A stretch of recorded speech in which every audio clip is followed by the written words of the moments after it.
बिस्मिल्लाहिर्रहमानिर्रहीम। आज हम क्वेश्चन नंबर 79 को सॉल्व करेंगे।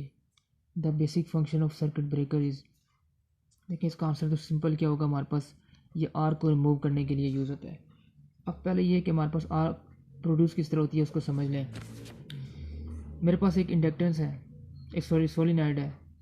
अब मुझे पता है कि सोलिनॉइड में जब भी कोई करंट फ्लो होगा, यहाँ से कोई करंट आ रहा है आई, तो सोलिनॉइड की प्रॉपर्टी क्या है, इंडक्टेंस है, इसकी प्रॉपर्टी क्या है, ये अपने अंदर एक मैग्नेटिक फील्ड प्रोड्यूस कर लेगी, अपने अंदर मैग्नेटिक फील्ड जो है वो स्टोर कर लेगी,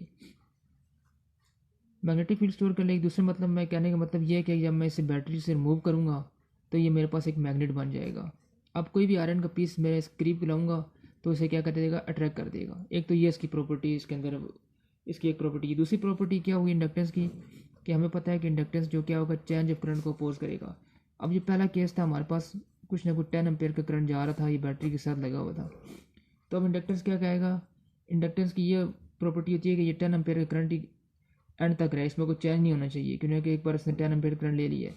अब थर्ड केस में हमारे पास क्या होगा, एक फॉल्ट आ गया, तो ये इंडक्टेंस जो है कि हमारे पास ओपन हो गया।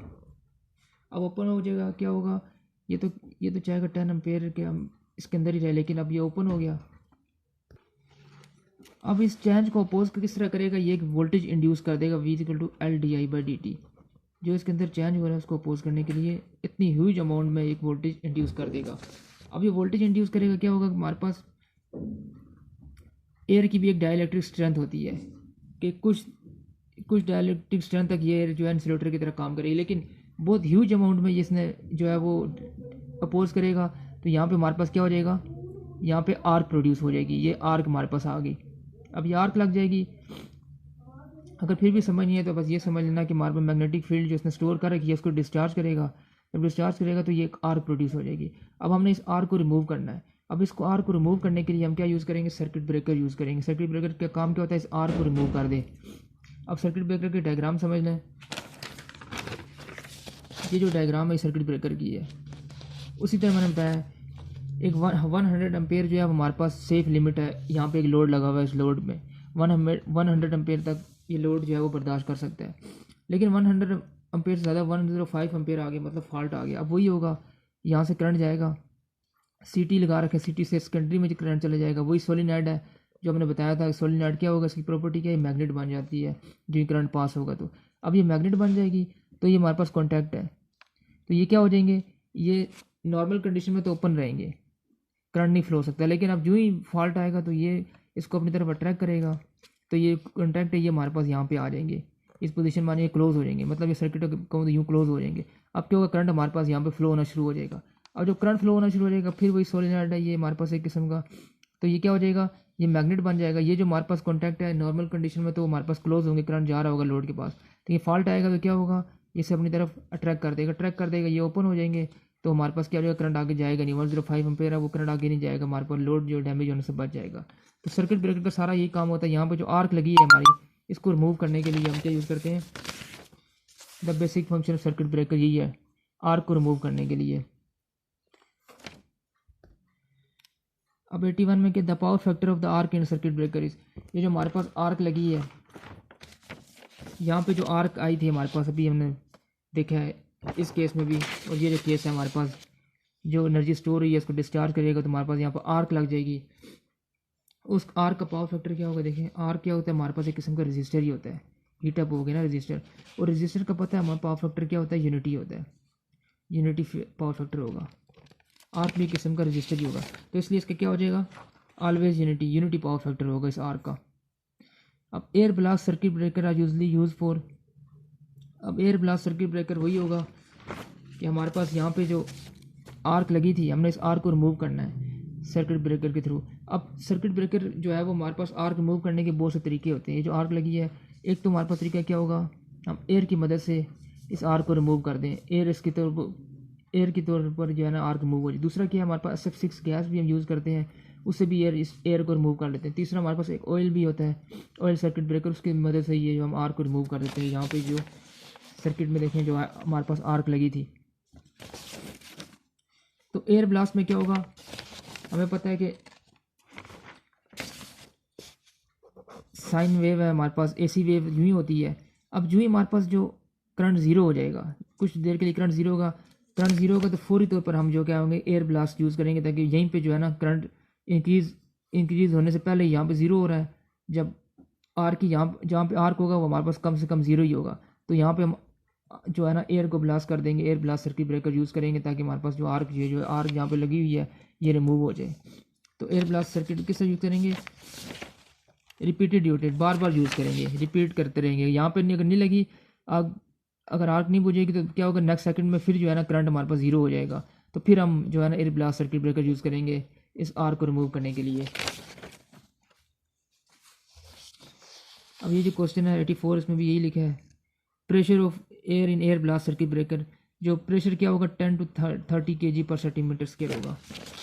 इस आर्क को रिमूव करने के लिए जो हम एयर ब्लास्ट यूज़ करेंगे इसका प्रेशर कितना होना चाहिए, 10 to 30 kg/cm²। 1 cm² में इतना हम kg यूज़ करेंगे। अब 85 में क्या लिखा हुआ है, air use in air blast circuit breaker. अभी हमने बताया कि एयर ब्लास्ट सर्किट ब्रेकर में हम एयर यू को यूज़ करते हैं आर्क को रिमूव करने के लिए। तो वो जो एयर होगी उसकी प्रॉपर्टी क्या होनी चाहिए, तो उसकी प्रॉपर्टी यही होनी चाहिए, must be free from moisture. Moisture से जो है ना, मॉइस्चर उसमें नहीं होना चाहिए। जिस तरह ये यहाँ पे ये आर्क लगी है, तो हम जब एयर यूज़ करेंगे उसमें मॉइस्चर नहीं होगा। इसी तरह क्वेश्चन नंबर 86 में हमसे क्या पूछा है, in a circuit breaker the time duration from the instant of fault to the instant of the energising of the trip coil. ये फिर वही सर्किट ब्रेकर की डायग्राम में पता होना चाहिए, इसी डायग्राम से ये क्वेश्चन सॉल्व हो जाएगा। देखिए ये बताया मैंने 100 एम्पेयर हमारे पास जो है हेल्दी कंडीशन, लेकिन अब फॉल्ट आ गया 105 एम्पेयर आ गया। अब ये हमारे पास ट्रिप कॉइल है, ये ट्रिप कॉइल है। अब ये क्वेश्चन ने पूछा है, in a circuit breaker the time duration from the instant of fault to the instant of energising the trip coil. Fault के शुरू होने से लेकर और ये जो ट्रिप कॉइल के एनर्जाइज होने तक, मतलब ट्रिप कॉइल एनर्जाइज होगी तभी तो ये जो हमारे पास कॉन्टैक्ट है इसको आपस में जो क्या करेगी, अपनी तरफ खींचेगी, अट्रैक्ट करेगी ना। तो ये जो टाइम होगा फॉल्ट से लेकर और ये जो एनर्जाइज होगी ट्रिप कॉइल, इसे क्या कहेंगे हम, इसे कहेंगे हम प्रोटेक्शन टाइम, इसे प्रोटेक्शन टाइम कहेंगे। इसी तरह सेकंड 87 में in circuit breaker the time duration from the instant of fault to the excitation of the arc, तो इसे क्या कहेंगे टोटल क्लियर टाइम। किस तरह, अब ये जो हमारे पास डायग्राम है, यहाँ पे हमारे पास क्या सर्किट ब्रेकर में आपको पता है जब भी लाइन ओपन हो जाएगी तो उसके अंदर बहुत एनर्जी होगी, तो वो एनर्जी क्या करेगी, डिस्चार्ज करेगी। तो यहाँ पे क्या आर्क लग जाएगी, तो अब ये आर्क लगेगी फॉल्ट शुरू होने से पहले और आर्क ख़त्म होने तक, इसे क्या कहेंगे टोटल क्लियरिंग टाइम। मतलब फॉल्ट स्टार्ट होने से 105 एम्पेयर में फॉल्ट स्टार्ट हो गया हमारा यहाँ पे डायग्राम में, इससे लेकर और जो आर्क जो है मैंने रिमूव करनी है, टोटल क्लियरिंग टाइम हो जाएगा, इसको टोटल क्लियरिंग टाइम कहेंगे। इसी तरह 89 में क्या, for high speed circuit breaker the total time, तो ये क्या हो जाएगा हाफ साइकिल। इसी तरह for high circuit breaker the total clearing time क्या हो जाएगा हमारे पास, क्लियरिंग टाइम क्या मैंने भी बताया, यहाँ से लेकर जो फॉल्ट स्टार्ट होने से लेकर ये जो एयर जो हमारे पास आर्क लगेगी, उस आर्क को रिमूव करने तक जो हमारे पास टोटल टाइम लगेगा वो कितना हो जाएगा हमारे पास, यहाँ पे लिखा 1 to 2 साइकिल।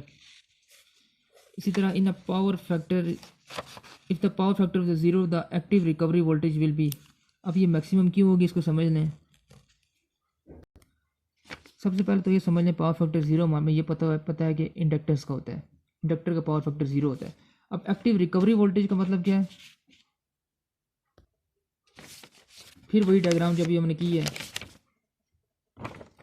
ये जो हमारे पास केस हमने 3 कर रखे हैं कि जब भी करंट जाएगा लाइन में इंडक्टेंस भी होता है। अब क्या हो जाएगा, इंडक्टेंस जो अपने अंदर एनर्जी बहुत ज़्यादा स्टोर कर लेता है। अब वो स्टोर एनर्जी को क्या, जब लाइन ओपन हो जाएगी फॉल्ट आ जाएगा, जिस तरह यहाँ पे फॉल्ट आ गया है, तो इसने क्या होगी, इस एनर्जी को जो स्टोर किया उसको डिस्चार्ज किया, तो बहुत हाई अमाउंट में हमारे पास क्या आर्क लग गई है। तो पावर फैक्टर ज़ीरो का मतलब यही है कि हमारे पास क्या चीज़ होगी, इंडक्टेंस होगी, तो तभी तो ये जो हमारे पास बहुत ज़्यादा आर्क लग रही है, इसी को एक किस्म के हम क्या कहेंगे इंडक्टेंस की, ड्यू टू हाई इंडक्टेंस हमारे पास क्या हो रहा है, आर्क लग रही है। जितनी ज़्यादा एनर्जी स्टोर करेगा उतनी ज़्यादा हमारे पास क्या होगा, ये आर्क लगेगी। तो पावर फैक्टर ज़ीरो का मतलब क्या होगा कि हमारे पास इंडक्टेंस है, यही लिखा हुआ है जब power factor zero the active recovery voltage will B maximum. ये जो हमारे पास आर्क लग रही है ये मैक्सिमम हो जाएगी जब पावर फैक्टर जीरो होगा, मतलब इंडक्टेंस ज़्यादा होगा तो ये हमारे पास मैक्सिमम हो जाएगी। अब which of the following is not a power of circuit breaker. देखिए सर्किट ब्रेकर में हमारे पास कंजर्वेटर ये है, ये जो पार्ट नहीं है सर्किट ब्रेकर का। अभी डायग्राम में हमने देखा है, ये डायग्राम सर्किट ब्रेकर की, देखिए इसमें कहीं भी कंजर्वेटर आपको नज़र नहीं आ रहा। जबकि दूसरा जो उसने पूछा क्या है, फिक्स एंड मूविंग कॉन्टैक्ट जो है वो हमारे पास है, ये कॉन्टैक्ट है, ये जो फिक्स अभी हेल्दी कंडीशन में क्लोज होंगे लेकिन फिर ये जो मूव कर जाएंगे, तो ये भी कॉन्टैक्ट भी है हमारे पास। दूसरा जो पूछा क्या फिर ऑपरेटिंग मैकेनिज्म भी है, बिल्कुल जो ये सोलिनॉइड जो है हमारे पास मैग्नेट बन जाएगा तो इसको अट्रैक्ट कर देगा, तो इस मूविंग मैकेनिज्म में बाकी जो ये चीज़ जो है कंजर्वेटर ये इसमें नहीं होगी, तो 92 का ऑप्शन सी हो जाएगा। इसी तरह क्वेश्चन नंबर 93 में क्या है, अ circuit breaker will normally operate, तो ये काफ़ी बार हम कर चुके हैं ये क्वेश्चन। तो कब ऑपरेट करेगा, जब फॉल्ट अकर होगा लाइन में। जिस तरह ये एग्जांपल है,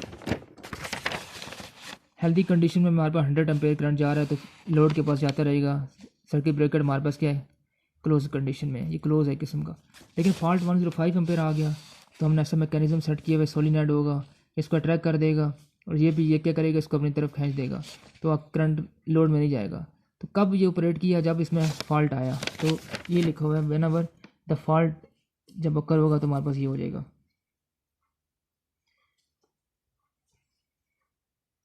अब which of the following circuit breaker will produce least energy, तो लीस्ट एनर्जी किस में प्रोड्यूस होगी, एयर ब्लास्ट सर्किट ब्रेकर में।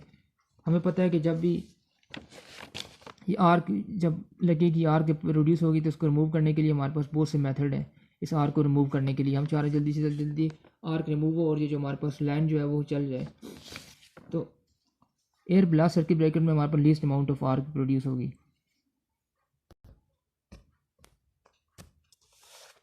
इसी तरह क्वेश्चन नंबर जो 100 है और क्वेश्चन नंबर 97 ये दोनों एक जैसे ही हैं। अब क्वेश्चन नंबर 100 में क्या पूछा, Merz Price protection is use on, तभी किस में यूज़ होगी, जनरेटर में यूज़ होगी। ये भी हमने किया है इस क्वेश्चन को, ये क्वेश्चन को भी हमने किया है। अभी क्या होगा, हमारे पास यहाँ पे सर्किट ब्रेकर लगे हुए हैं, फॉल्ट होने से पहले जो हमारे पास I1 है वही करंट I2 जा रहा है, मतलब करंट सेम है। तो हमारे पास ये जो कोयल लगी हुई है CT, इसमें कोई करंट नहीं आ रहा, क्यों ना, ये करंट जो है सेम है। लेकिन अब फॉल्ट आ गया, हमारे पास I1 और I2 इक्वल नहीं होंगे, तो क्या होगा, हमारे पास वही CT से करंट जाएगा रिले में, और रिले क्या करेगा, सेंस करेगा फ़ौरन सर्किट ब्रेकर को जो है ना सिग्नल दे देगा, सर्किट ब्रेकर क्या हो जाएंगे, ओपन हो जाएंगे। अगर इस डायग्राम से समझ नहीं आ रहा तो ये डायग्राम जो दी हुई है हमने, बिल्कुल यही कॉन्सेप्ट उसी डायग्राम में लगेगा। फॉल्ट आएगा हमारे पास 105 एम्पेयर मिसाल के तौर पर फॉल्ट आ गया, अब क्या होगा, CT से करंट यहाँ पर जाएगा, ये सोलिनॉइड बन जाएगा, तो ये क्या करेगा, अपनी तरफ अट्रैक्ट कर देगा इसको, ये कॉन्टैक्ट हमारे पास क्लोज हो जाएंगे, फिर ये सोलिनॉइड बन जाएगा, मैग्नेट बन जाएगा। क्यों, क्योंकि सोलिनॉइड से जब भी करंट जाएगा उसके अंदर प्रॉपर्टी होती है, मैग्नेटिक प्रॉपर्टी आ जाएगी। तो फिर क्या करेगा, ये इस कॉन्टैक्ट को क्या करेगा, अपनी तरफ खींच देगा, सर्किट ब्रेकर ओपन हो जाएगा, अब करंट कोई भी आगे नहीं जाएगा। बिल्कुल सेम टू सेम यही चीज़ यहाँ